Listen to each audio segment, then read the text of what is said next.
Welcome to Tisky Sour. It's just me tonight. I don't have any co-hosts are hosting with me, but I do have two phenomenal guests. I will be speaking to the General Secretary of the UCU about the university strikes, and later on to Zarah Sultana about a really worrying report actually that has just been released about Islamophobia in the British press. It probably won't be a surprise to you what they have discovered, but it is very important for us to cover because it basically confirms what we already knew. Also on tonight's show, and we'll be talking all of the latest issues surrounding COVID, in particular concerning Christmas parties past and future. And, for good measure, I've got a couple of Tories making themselves look like idiots on Politics Live. You know the score. Hit the subscribe button and do let us know your comments and your questions on the hashtag TiskySour, which are especially appreciated today, in fact, because I don't have a co-host. I want to bounce off what you have to say about our section. So I give you an extra motivation to tweet or post your comments in the comments box. Let's go straight to our first story today. 58 universities were hit by strikes by teaching staff protesting a cut to their pensions and the erosion of pay and working conditions. The first round of strikes will last until Friday, so 3 days from now until Friday. And if no agreement is reached, there could be plenty more to come. I'm joined by General Secretary of the University and College Union, Dr. Joe Grady. Welcome back to the show, Joe. To kick us off, can you explain exactly why lecturers have gone on strike? Yeah. First of all, it is not just lecturers. It's librarians, it's technicians, it's all manner of people, it's counsellors. But the reasons we have gone on strike is twofold. There's two disputes. One is our long-running pension dispute, which we, in 2018, were able to reverse damaging cuts, but employers are trying to essentially implement the same cuts again. And this time they're doing it on the basis of evaluation that was conducted literally in March 2020 as markets were crashing and we were entering a global economic shutdown. And the second dispute that we're in is on the headline is pay, because pay has been cut by 20% in the last 12 years. But it's also really about the future of the sector, really. We have 75,000 insecure contracts that are used in higher education. The people that are on those contracts do approximately 30% of the teaching. So these are people who are core, who are central, who keep the sector afloat. And some of them are on, 0.2 contracts that last 12 weeks. And in addition to that, we have workloads that are just simply burning staff out, people having to work 6, if not 7-day weeks, and 50% of staff reporting signs of probable depression. And that's before we even get on to ethnicity, gender, and disability pay gaps. So the sector is at breaking point. Many staff are at breaking point. And in addition to all of those things, as I say, the staff that are in the USS pension scheme are facing yet another needless, really manufactured deficit onslaught on their pensions. And UC members, as ever, are not having it. So that's why we're on strike. That's the language you want to hear from a union leader. Can we focus a bit more on the pensions issue? Because I did get a bit of a deja vu, and I was like, oh, the UCU is striking about pensions again. What was the issue in 2019? What was the resolution of that conflict, and what's different about what's happening this time around?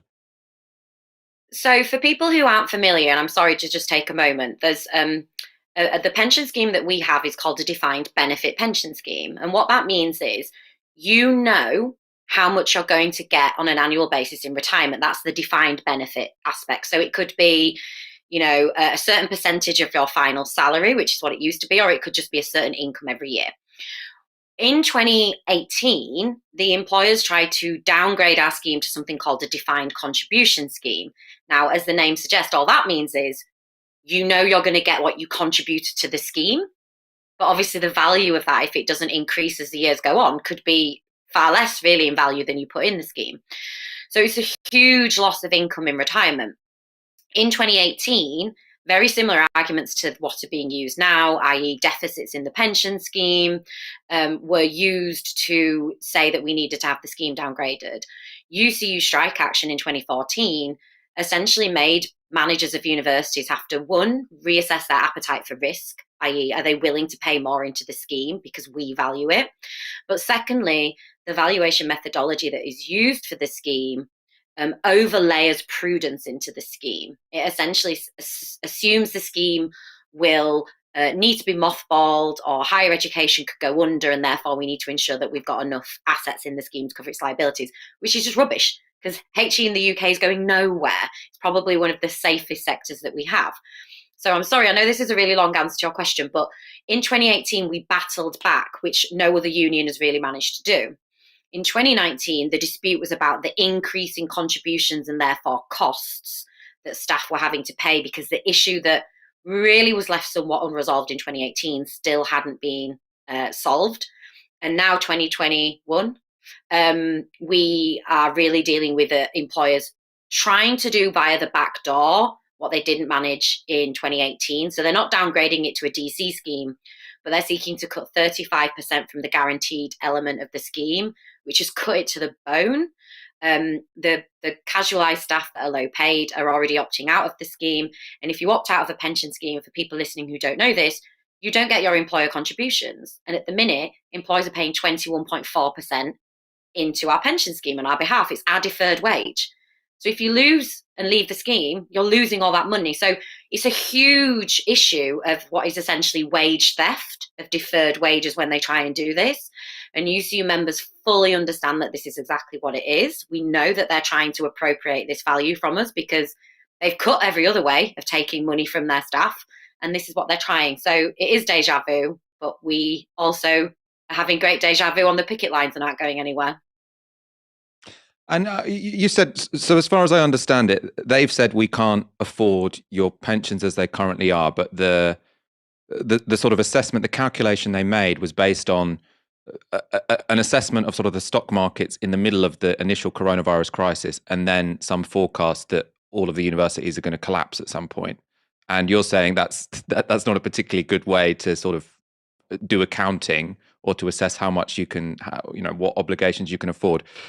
Do universities have a money problem, though? I mean, we often get told that, they get all of their money from international students. COVID has sort of damaged brand Britain when it comes to issues such as that. Do universities need more money? Is there a cash flow problem at the moment? Absolutely not. The sector is worth tens of billions of pounds. The latest figures from 2019, 2020 showed the total income across the sectors was 41.9 billion, and reserves were 46.8 billion. HE is swimming in cash. The idea that it needs to cut pensions and it needs to treat staff so poorly is absolute rubbish. And let's talk briefly about the other aspect of this strike. So we talked about pensions. There's also pay, and I think sort of casualisation is also sort of involved in that aspect of it. So what are the specific issues that people are striking about there? Yeah, so with pay, it's essentially 4 fights is what we've called it in the union. It's about staff pay, which has been held down by 20% over 12 years. So we're asking for an uplift in pay. We are saying that the misuse and the exploitation of staff through casualised contracts has to end. It cannot continue. So that is a huge part of it. But that links to the workload crisis. As I say, half of staff showing probable signs of depression. Workload was a problem before the pandemic. It has increased even more so. And this obviously is linked to marketisation. Students pay exorbitant fees, and a lot of the discussions today have been, should students get refund for fees? I'm like, well, they shouldn't be paying fees in the first place. But universities want to sell students a kind of a first-class, first-rate education, but they want to do it on the values of the gig economy. And one, for us as staff, our working conditions are the learning conditions of students. Unhealthy staff, which we have, burnt out staff that we have, are not in the best place to deliver good education or other services for students. So these aspects of our pay dispute are distinct and separate, but we're asking for improvements on them all because they are inherently linked. So that's kind of the 4 fights aspect of the pay dispute. And in the short term, I mean, I know you put forward an argument there. It's very persuasive that the working conditions of lecturers matter for the learning conditions of students. In the short term, though, we are hearing about students have had a pretty difficult 2 years. the service they have received, not because lecturers aren't working as hard as they ever were, but the service they have received is worse just because it's worse learning on Zoom than it is in person. Is there, what's the discussion among lecturers about students missing more education, and what's the sense you're getting from students about whether or not, how up for these strikes they are, especially if they, continue beyond these 3 days? Well, first of all, I would say that a picket line probably offers you better education than any lecture theatre, and I say that as an academic myself. And I never take student support for granted, but over 70% of students, when surveyed by the National Union of Students, back the strikes. And let's be honest, students now know what strikes mean. They know it means mass disruption for them, and they're still willing to back the staff because yes, they have had disruption through COVID. No one would deny that, but they've also really been exposed to just how little their institutions respect them. This time last year, we were seeing students at the University of Manchester having fences erected outside of their accommodation. We saw students taking part in a rent strike. So I have lots of sympathy for students, and I completely understand why some of them are very angry because they have been forced to enter into a marketized customer type relationship with their university. But I think they do consistently know and understand that staff are there for them, and that when we are doing this, it is genuinely for students. There's been some comments on social media about, marginalised students suffer the most when there's strikes. Marginalised students suffer the most, in my opinion, when staff are treated this way, when staff do not have sufficient time to spend with them, when there's no chance of anybody from those marginalised communities even becoming staff in HE, because we only employ, people who come through certain educational routes or, do certain types of research. So what we are trying to say is, yes, these are our terms and conditions and we want them to improve. But more than that, if this doesn't improve, the state of UK higher education will get worse and worse and worse. And that has to end. And finally, what does happen next? I mean, how long? Obviously, you can't tell me how long these strikes are going to last because it will depend on negotiations between you and the bosses. But can you give us any sort of indication? Or, what's the maximum this could last? What's the minimum?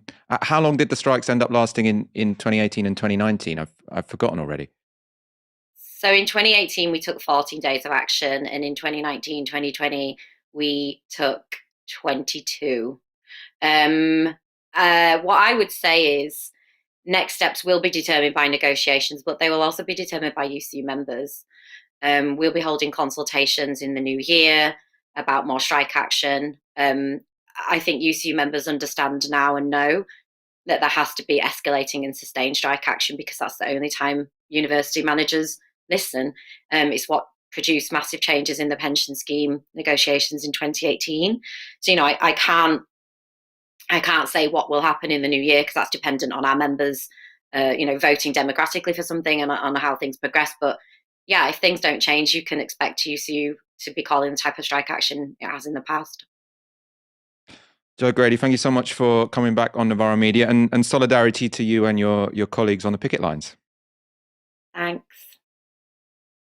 Cheers. Matthew Carberry with a fiver was an associate lecturer for 5 years, had no other income and had to give up on it because of insecure contracts. Massive solidarity with the strike. An example there of how the contracts and the working conditions of academics are already having a real detrimental impact on learning, because any lecturer that leaves is a lecturer that isn't teaching a potential student. Joshua Youngerman on YouTube Super Chat says, solidarity with all lecturers fighting for a fair contract from this public school teacher in NYC. So New York City, fair pay is vital to a student's success.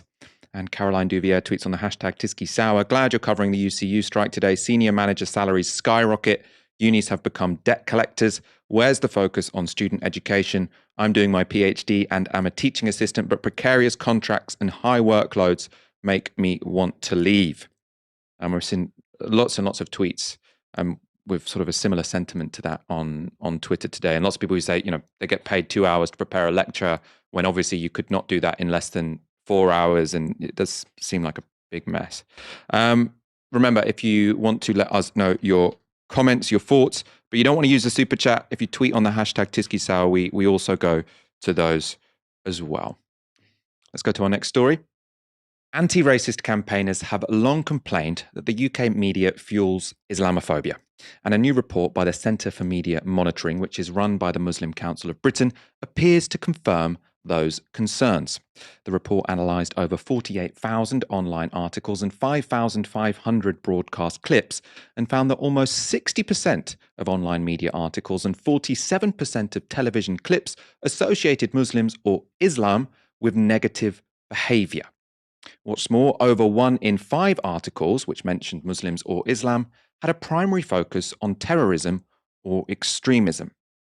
These statistics show Britain's media has a serious problem.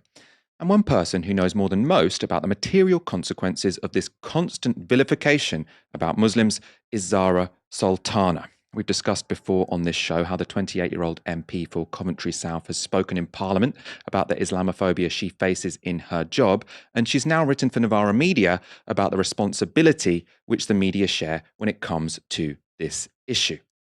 Earlier today, I spoke to Zarah Sultana and started by asking her to describe some of the racist abuse she has suffered since being elected to Parliament.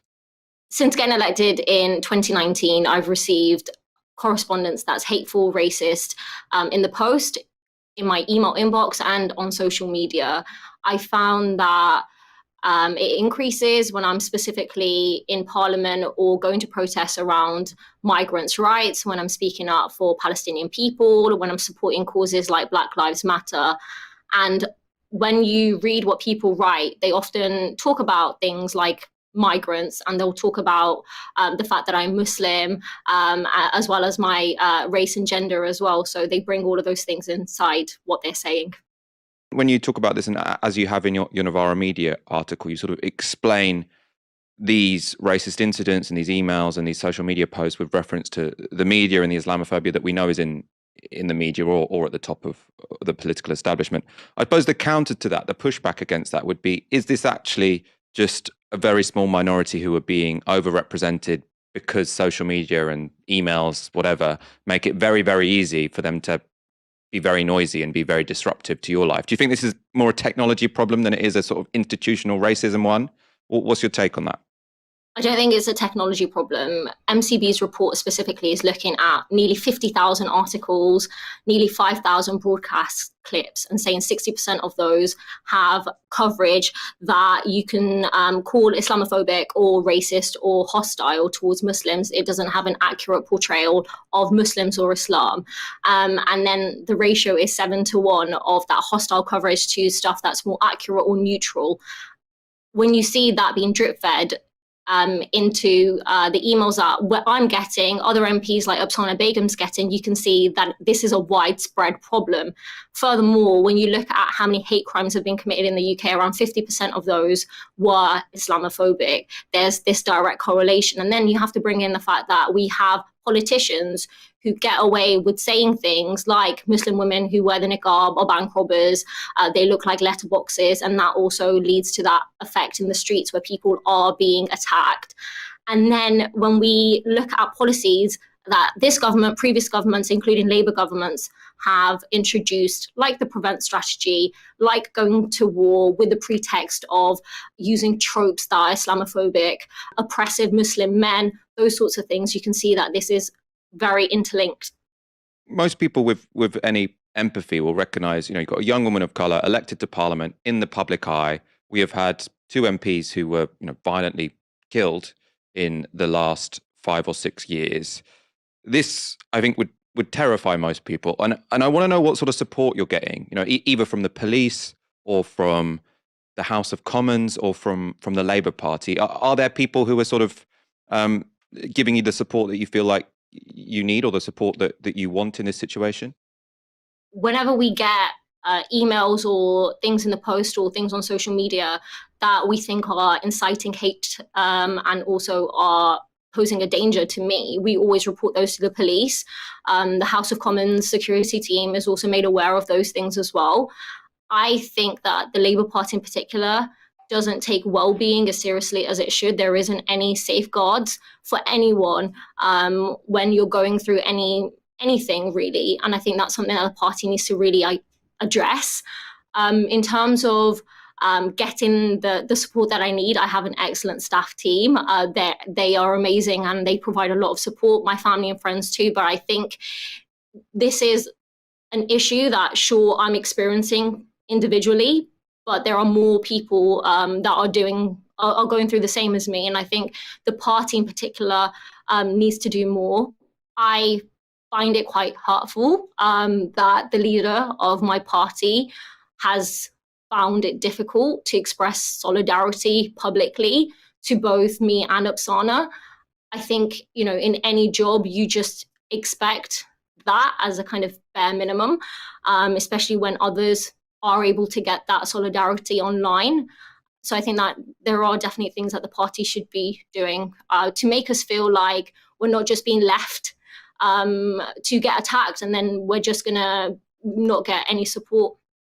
I've seen lots of people make a comparison between Keir Starmer's public statements in support of Angela Rayner and the absence of any in relation to the abuse you've experienced. Obviously, you both deserve that solidarity. Has he contacted you privately? Is it just a public thing that he's scared to get involved in this, publicly online? Privately, has he expressed his solidarity? Nothing, both publicly and privately. And even from his team? So has anyone from his office sort of taken this on and reached out to you, even if, maybe Keir Starmer doesn't have time, if that's his excuse? I've had other members of the front bench who've been in touch, people people like Nick Thomas Simmons, Louise Hay, various others, but no one from Lotto, not Keir himself. Wow. I mean, that's really remarkable. What do you think that's about? What's your what do you think is going on here? I genuinely have no idea. It shocks me as well. So, I don't know. As I sort of said earlier, I think many people watching this will feel a great amount of empathy. Young woman of colour in the public eye, very talented, got elected, exactly the kind of person who we want to be in Parliament. But it seems like you're in quite a difficult situation at this point in time. What I want to know, would you advise someone in your situation or someone who was in your situation 2 years ago to stand for Parliament, to become a Labour MP? Or does sometimes you think maybe this is more trouble than it's worth? It's a difficult question. I think it is an incredibly privileged position that I'm in, to be elected, to be able to represent people, to tell the Tories to their face what I think of them on behalf of so many who feel the same. It's an honour, and I feel very lucky to be in this position. Equally, at the same time, the stuff that you have to deal with continuously, the effect that it has on your mental health, all of those things, like your family and your friends worrying, it has a huge cost. And I would love to just tell people, everyone should try to become an MP. You should definitely pursue that kind of career, especially if you want to make a difference. But if you're a woman of color, if you're Muslim, if you're from a background where people think that you shouldn't be here, it's difficult. But I feel like I have a responsibility to speak up about this so people are, one, aware, and then two, we do something about it, because I'm sick of talking about it. It's not nice. It's shit, really. But we talk about it. People like Upsana and others who spoke in that Islamophobia debate in Westminster Hall just a couple of days ago, they're speaking about it not because it feels good. It doesn't. It feels completely the opposite, but we're doing it. So let's talk about the issues that exist. Now let's do something about it. And I feel like I don't want to be here in 10, 15, 20 years having the same conversation that we're still getting abused, we're still treated like shit. Let's do something about it. And I think that's what's really important, that we identify that it's not just us. We see the attacks that are happening on a group of communities, right? Like when we look at what's happening with the trans community, the way the media is whipping up a lot of this hate, how it goes unchallenged in so many political spaces, in so many, my party also doesn't have a particularly proud record on this.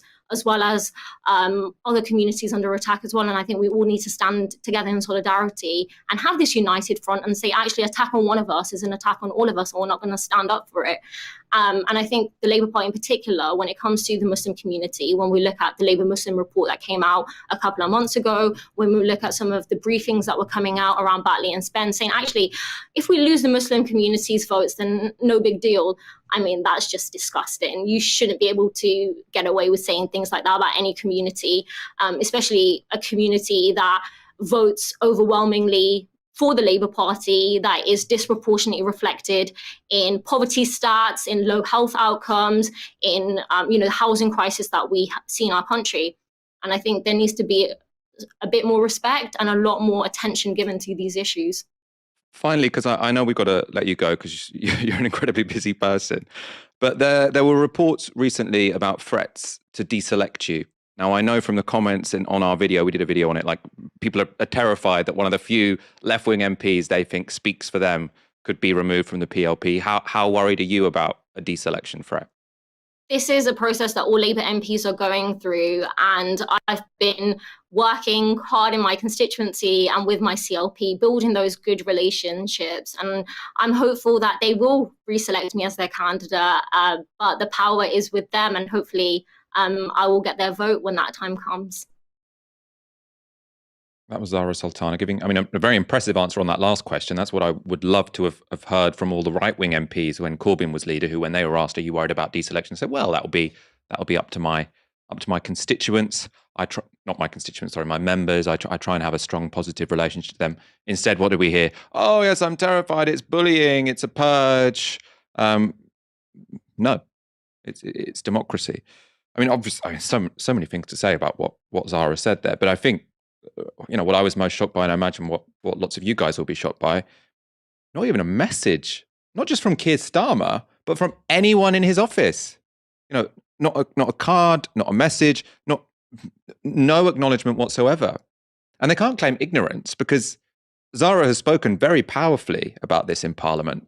Social media clips that have got hundreds of thousands of views with her talking about the painful experience of being a young Muslim woman in the public eye.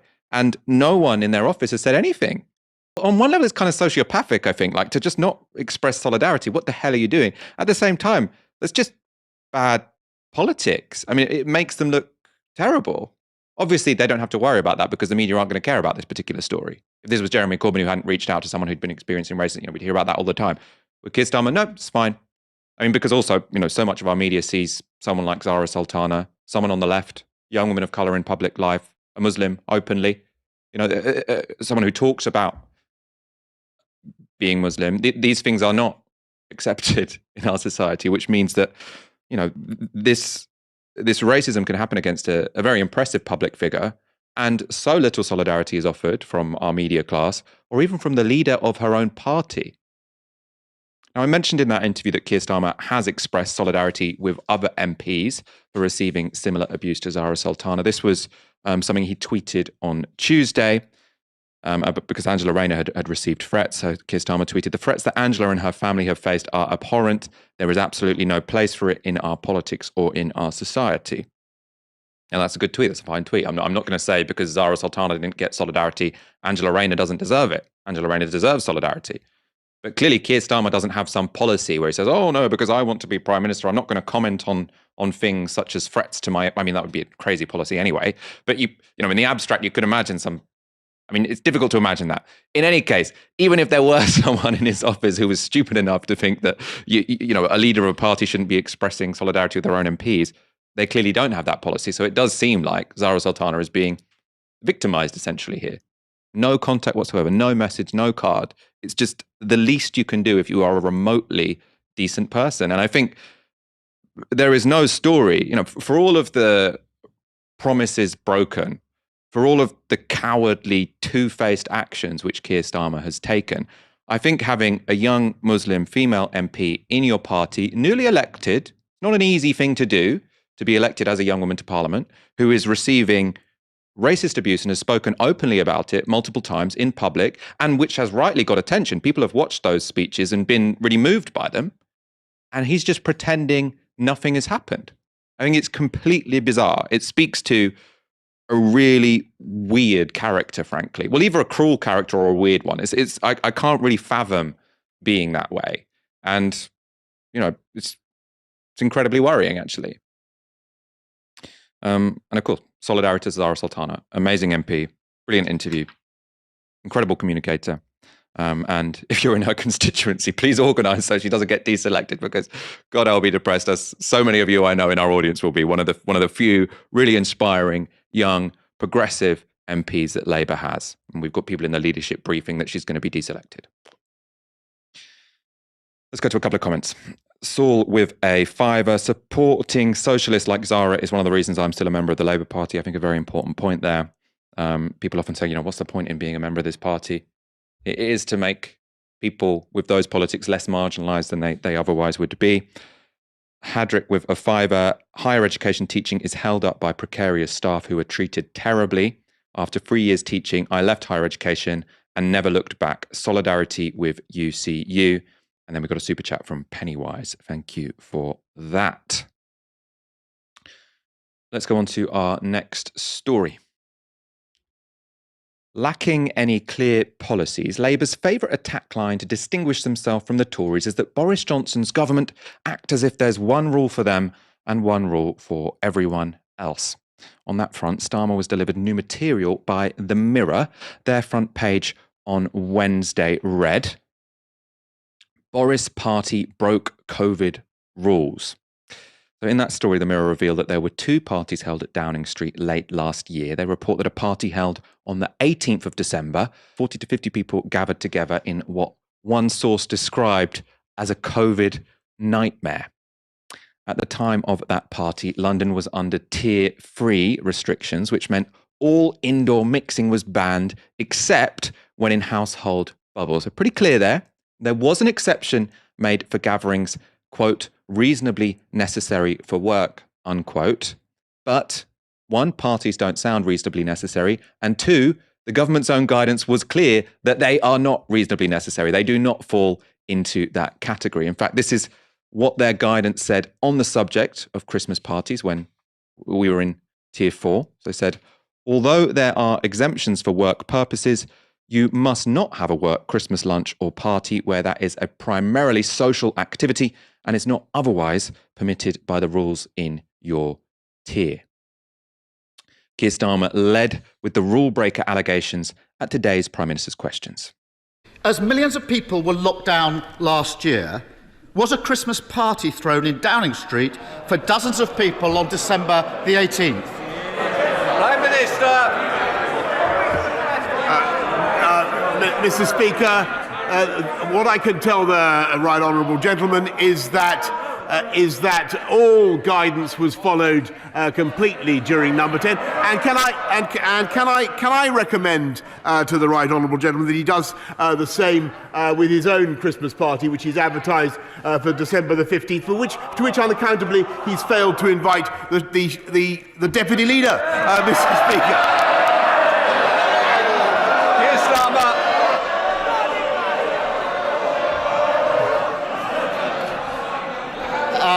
Nice try, but that won't work. Mr. Speaker, the defence seems to be no rules were broken. Well, I've got the rules that were in place at the time Prime Minister of this party. They're very clear, Mr. Speaker. You must not have a work Christmas lunch or party. Does the Prime Minister really expect the country to believe that while people were banned from seeing their loved ones at Christmas last year, it was fine for him and his friends to throw a boozy party in Downing Street? Prime Minister. Mr. Speaker, I've said what I've said about Number 10 and the events of 12 months ago, but since he asked about what we're asking the country to do this year, Mr. Speaker, which I think is frankly a more relevant consideration. The important thing to do, Mr. Speaker, is not only to follow the guidance which we have set out, but also when it comes to dealing with the Omicron variant, to make sure that, as we've said, that you wear a mask on public transport and in shops, Mr. Speaker, and that you self-isolate if you come into contact with somebody who has Omicron, Mr. Speaker. And above all, what we're doing is strengthening our measures at the borders, but particularly, and I think this would be very valuable for everybody to hear, get your booster, Mr. Speaker. I know the right honourable gentleman is eligible for his booster. I'm not going to ask him, Mr. Speaker, since I'm forbidden to ask him questions, but I hope very much that he's had it. Well, I can tell the Prime Minister I've had mine. Keir Starmer. Mr. Speaker, the Prime Minister says we should concentrate on what he's asking the country to do. We're asking the country to follow the rules. Now, the Prime Minister doesn't deny there was a Downing Street Christmas party last year. He's not denied it. He says no rules were broken. Both of those things can't be true, Prime Minister. He's taking the British public for fools. And as for following the rules, Prime Minister, it might be good just to look behind you when it comes to the question of masks. As ever, one rule for them, another rule for everybody else. You saw there Boris Johnson in his classic, fairly obnoxious style, refusing to answer any questions put to him and instead changing the subject. First to the issue of whether Angela Rayner is invited to Keir Starmer's Christmas party. I think she is, but she's not a co-host. This is a very Westminster bubble story. And then on to the current situation we face with COVID. That latter point is clearly significant. It is of more material consequence what we do this Christmas than what Boris Johnson's staffers did 12 months ago. But even if we do follow the Prime Minister's advice and focus on the present instead of the past, the government is less than impressive. Jenny Harries is famous for telling us masks don't work and that only poor countries need to bother with test and trace. She is now Chief Executive of the UK Health Security Agency, a very important job. On Tuesday, she suggested we should cancel our Christmas parties. If we all decrease our social contacts a little bit, actually that helps to keep the variant at bay. So I think being careful, not socialising when we don't particularly need to, and particularly going and getting those booster jabs. That advice to not socialise when we don't particularly need to was a break from what had been government messaging on Omicron. And it was that contrast that dominated Boris Johnson's press conference later that day. Watch this exchange between the BBC's Vicky Young and the Prime Minister. Prime Minister, one of your top health advisors suggested this morning that we should all minimise our socialising over Christmas. Was she right to say that? Do you agree with her? Do you think that we should be cancelling Christmas parties right now? The answer is no. The guidance remains the same, and we're trying to take a balanced and proportionate approach. And as I explained on Saturday, when talking for the first time to everybody about Omicron, we're really dealing with two variants at the same time. We've got the measures in place to fight Delta, which we think are appropriate, and then we're bringing in some tougher measures to stop the seeding, the rapid seeding of Omicron in this country, to give us the time we need to get the boosters in and, of course, to find out more. So those measures, as you know, are the tough measures at the borders, the PCR test when you arrive, quarantine until you've got a negative result, then tougher measures on masks, and then making sure that contacts for anybody who comes into contact with an Omicron case also has to quarantine. We think that's the right balance. That was Boris Johnson rejecting the advice of Jenny Harries and arguing that it's the current official guidance which is sufficient. That's all we should be following. The following morning, Health Secretary Sajid Javid was pushed on the same issue. I don't think people need to change those plans. They need to, as they have done throughout this pandemic, the vast majority of British people have been responsible and cautious. They have followed guidance, and that guidance hasn't changed. But can I just say this? Dr. Jenny Harries, I work with her almost on a daily basis. She runs the UK Health Security Agency, and she is absolutely amazing in the work that she does. And we're very lucky to have someone like her advising her, but she will be the first person to agree that ministers get advice from different experts within government, including outside government, and then we make a decision taking yes, but account it leaves of us in all this the different position because advice. we've heard what she has said and we've heard what you have said and the Prime Minister said, and people will be wondering, what is the right thing to do? Well, the right thing to do is to follow the existing guidance. Of course, that some of the Which changes... means not listening to Jenny Harries, actually. Well, it means following the existing guidance, but taking into account the changes that have been announced in the last few days. Well, that was a bit of a word salad. I don't think what Sajid Javid there said was particularly useful. Following the guidance doesn't necessarily make you safe because the guidance has so much leeway in it. So what should we do? Who should we trust of those three? I've shown you Jenny Harries, Boris Johnson and Sajid Javid. Personally, I don't really like Harris's phrasing that we should only socialise if we particularly need to, because you've got to ask, what does that mean? In the strictest sense, you might not need to attend any social event. So if someone is really taking that comment seriously, don't socialise if you don't need to. They might just never go out and have a really miserable Christmas. Now, I could probably survive the winter by only going on walks with friends like I did last year. I don't need to go to Christmas parties. I don't need to even go to the pub, but it would be pretty shit. We have vaccines now. I want to have at least a half decent time. On the other hand, I don't think Boris Johnson or Sajid Javid's statements make much sense either. They're basically saying, keep doing as you're doing because we've got this all under control. You can follow our basic advice, wear masks on the tube, wear masks in shops, but that's it. And this is obviously not true. They don't have this under control. We have around 50,000 daily cases of coronavirus and a very leaky border system, which means Omicron could quite easily get out of control. And at this point, we are quite confident it is more transmissible. We don't know if it's more severe. We are worried about whether or not it can evade vaccines and make them less effective. That's a bad thing.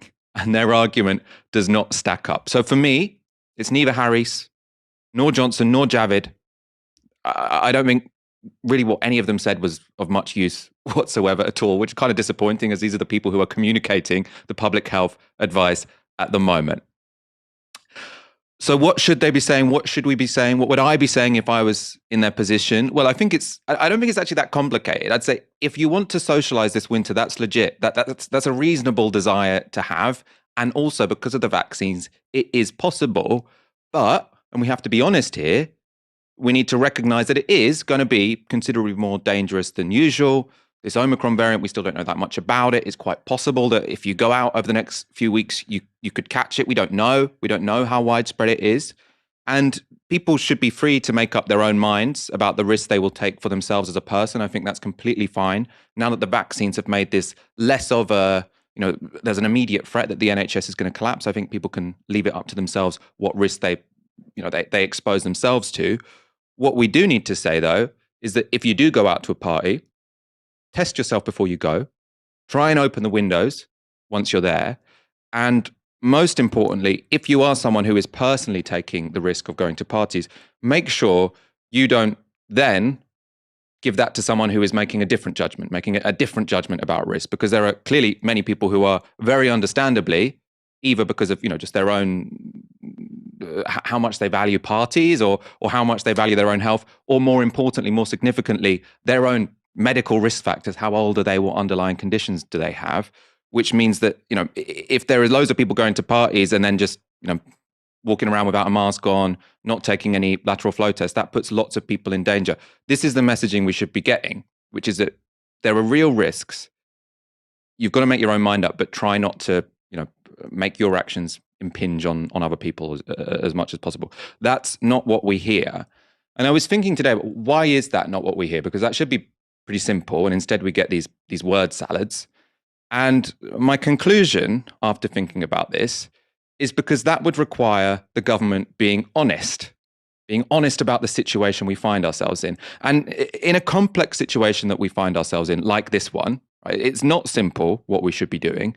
What we need is a government that is honest with us about the risks that we are taking. We need to be fully informed when we make these decisions. But they are unwilling to do that, because instead of working out how do we fully inform the public so that they can make decisions according to their own priorities, They tell us whatever they think will keep us spending money. They're terrified of damaging consumer confidence. They're terrified that we will start complaining about unsafe workplaces, so they have to pretend that places are safe when they are not. And they want us to ignore that they're doing a pretty shitty job, right? You have to say, no, we've got this under control. No, it is kind of safe going to a Christmas party. It's clearly not, but that doesn't mean you shouldn't be able to go, right? And they won't be straight with us. And I am, I'm getting frustrated about this, I have to say. I've got a couple more things to unload on you as well about this government, about the failure of them to prepare us for this winter, because people are going to have to make tough decisions over the next 2 months, and they are going to be much more tough than they need to be. And first, I think this is because the government has completely failed to bother to invest in any ventilation anywhere. We are 2 years into this pandemic. This decision about whether or not I attend a Christmas party, it would be much easier if I was confident that pubs, bars, all of these hospitality venues had invested properly in ventilation over the past 2 years. But the government, as far as I understand, has done nothing to that effect. We could have been subsidizing these buildings to improve ventilation instead of subsidizing people to have a half-price meal, which didn't really make sense last summer. Anyway, just like with schools, they've done absolutely nothing on that front, which is why this winter is going to be harder than it needed to be. The second thing I'm annoyed about is masks.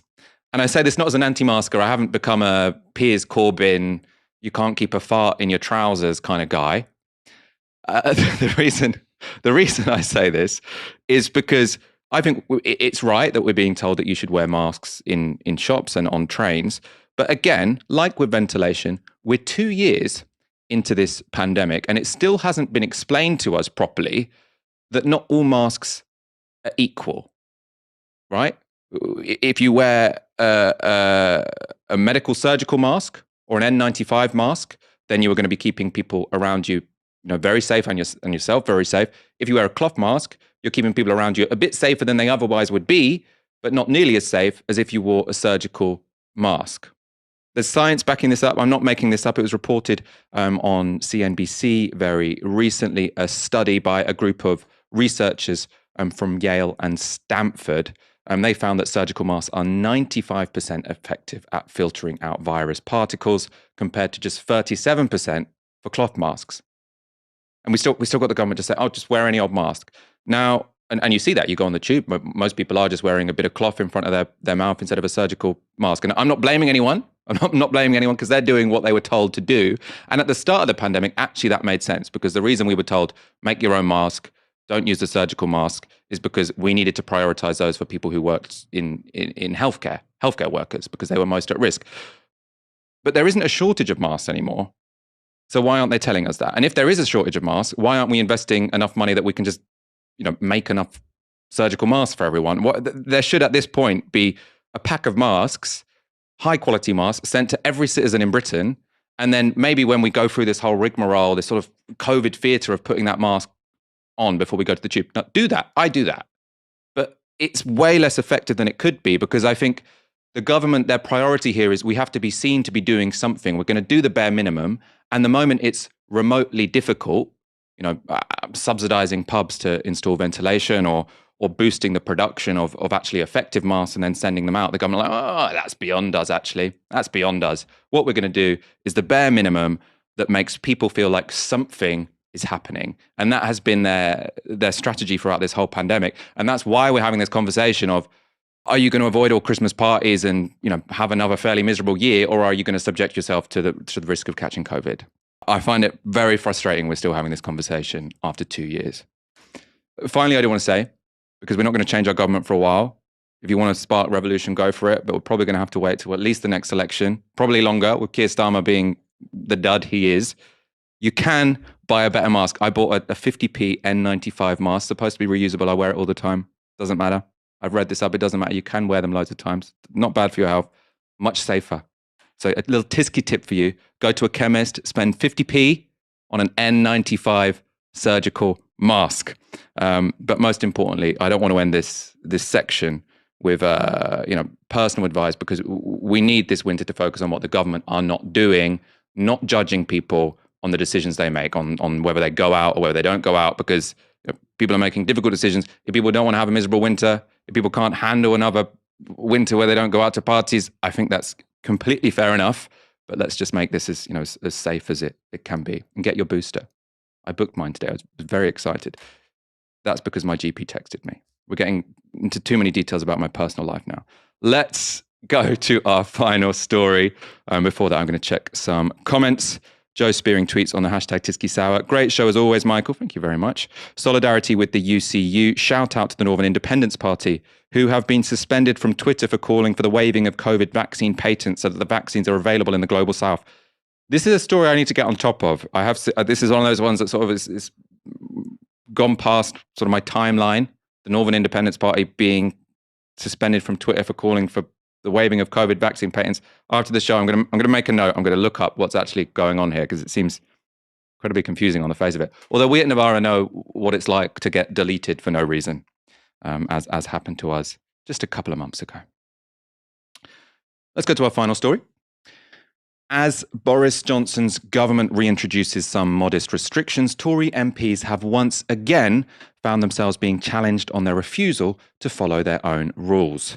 On the BBC's Politics Live this week, Tory MP Jake Berry was asked why he refused to wear masks in the House of Commons by the SNP's John Nicholson. His comeback didn't go how he planned. It's a great clip. Let's take a look. I think it's very important to answer Jake's point that politicians lead by example. Well, what are you doing here then? Why aren't you working from home? What are you doing in London? If you're leading by example and in Scotland, where possible you work from home, why aren't we talking to you down a Zoom link? Well, let me tell you, because the Leader of the House has refused to allow us to vote electronically. That's why. The Tory Leader of the House refuses to allow us to use the technology in place at the moment. What an idiot. Why should I wear a mask if you're not working from home? Put your money where your mouth is. Perfect answer, because your party banned it. I would be working from home if you hadn't needlessly banned voting from home, right? Now, to jolt your memory, we'll go through this, the timeline of events when it came to remote voting. So during the first lockdown, remote voting was allowed for the first time in Parliament's history. That was a good call. However, less than 3 months later, remember how long this pandemic has been going on. After 3 months, they thought it was over. After 3 months, on June the 2nd, 2020, remote voting was abandoned. That was at the behest of Jacob Rees-Mogg, and it prompted protest from the Equalities and Human Rights Commission. They said that this was discriminatory because there are people who are vulnerable who wouldn't be able to go into work and vote. Their advice was ignored by Rees-Mogg. But ultimately, even he couldn't fight against the push to close Parliament this January. So remote voting came back against his wishes. But once again, that didn't last too long. Remote voting was again abolished on June the 21st this year. So to justify that, at the time, Jacob Rees-Mogg said, "The Commons chamber has become an echoing empty barn. So when restrictions allow it to return, it must return to normal." He also said that debates conducted via Zoom had become akin to watching paint dry. He clearly overestimates the extent to which the public enjoy watching their MPs throw their arms around, jeering like eaten assholes. It doesn't add much value. It doesn't add as much value as Jacob Rees-Mogg thinks. I have one more clip for you, because remarkably, that intervention by Jake Berry wasn't the most ridiculous defence of government policy on the BBC's Politics Live this week. Ben Bradley appeared on the show the following day and said this. I'm never going to criticise the government for not wanting to rush in to overburdensome restrictions when if they are not necessary. Science is not an exact science at the end of the day. At the end of the day, science is not an exact science. Mate, I feel for you. Like going on TV is stressful. Young guy, he's gone on TV, said something really dumb. I suppose the reason I don't feel any sympathy for him is because the point he was trying to make is also dumb. Like, the debate was about working from home. The government is still refusing to let people work from home because they want their landlord mates to keep getting rent for their inner city office buildings. There are no scientists that say working from home would be a bad idea. Everyone on stage is very clear. If you want to reduce transmission, get people to work from home. I don't think there are many sort of social psychologists that say giving people the option to work from home, which is what we're talking about here, giving people the option to work from home would cause, loads of depression, would cause loads of, other health issues to emerge. No, this is just giving people choice. The Tories don't want to do it because they want to support their landlord mates. He's saying, this is actually an open scientific question. It's not. Let's watch that clip one more time. I'm never going to criticise the government for not wanting to rush in to overburdensome restrictions when if they are not necessary. Science is not an exact science at the end of the day. So I just wanted to watch it again. Don't have anything else to say about that clip. Science is not an exact science at the end of the day. I kind of like it in a way. Let's wrap up there. It's been a pleasure being joined by you all this evening. Thank you, everyone, for your super chats tonight and your tweets. They've kept me company. We'll be back on Friday at 7 p.m, so make sure to hit subscribe. You've been watching Tysky Sour on Novara Media. Good night.